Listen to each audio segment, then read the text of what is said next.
And we're back. This is TCS Weekly episode 6, covering the week of February 8th. The lost episodes of 4 and 5 have been recovered, and we can now move forward. So, what happened the week of February 8th in the client world? One of the biggest announcements is that Moonlight 1.0 has officially been released. Miguel de Icaza reports that all of the regression tests have been passed, and the plugin is now available for Firefox 2 and 3 on Unix systems using the X11 windowing system. Within the post, Miguel recaps on the amazing story of what happened in Mix 2007 when Moonlight started, where it came from in its history. It's definitely worth a quick read, but it's always more fun when you hear it from Miguel himself. The awesomeness just resonates from him and his team. Next up, Dr. Sneath chimes in after hearing the latest commentary from Adobe that Silverlight is fizzling out.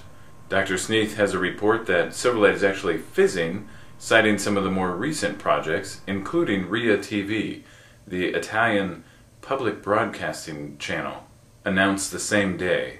While I was quickly distracted by the iCazi episode about the mirror, Tim Sneath goes on to talk more about what's in store for Silverlight. Moving on, the ServerQuest Contest has been announced.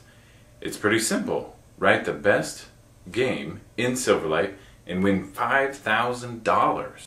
That's awesome, especially since the momentum around writing games in Silverlight has been building so much. I can't wait to see what people come up with. The entry period is open until April 30th, so people have plenty of time to create some really interesting games. $5,000!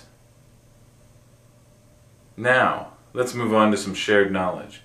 Alex Zambali drops a 10,000 plus character article on smooth streaming architecture. It actually acts like streaming, but under the covers it's actually HTTP progressive download.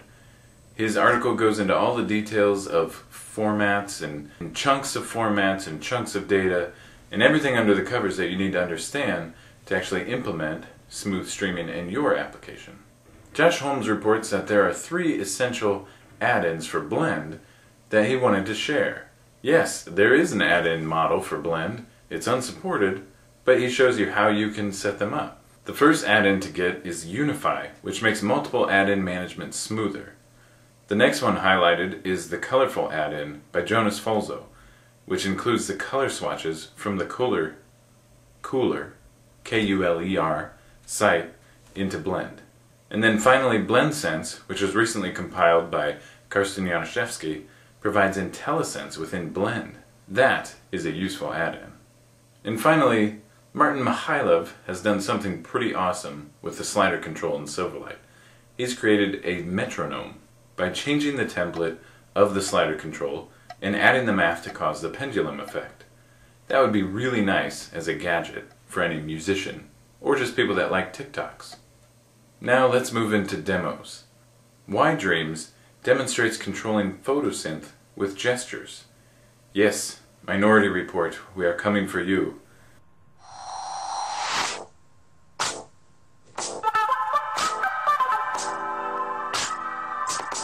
Thank goodness for science fiction.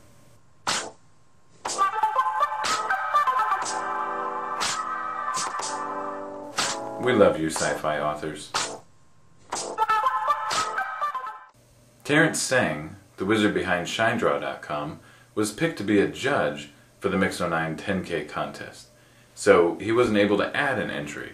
Wanting to show off his skills though, along with giving some love to the 104 entries in the contest, Terrence created a 3D spiral image rotation of all of the screenshots of the entries.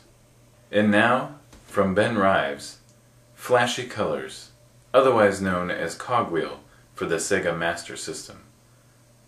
Enjoy this 8-bit emulator redone in Silverlight. Let's bring up the music.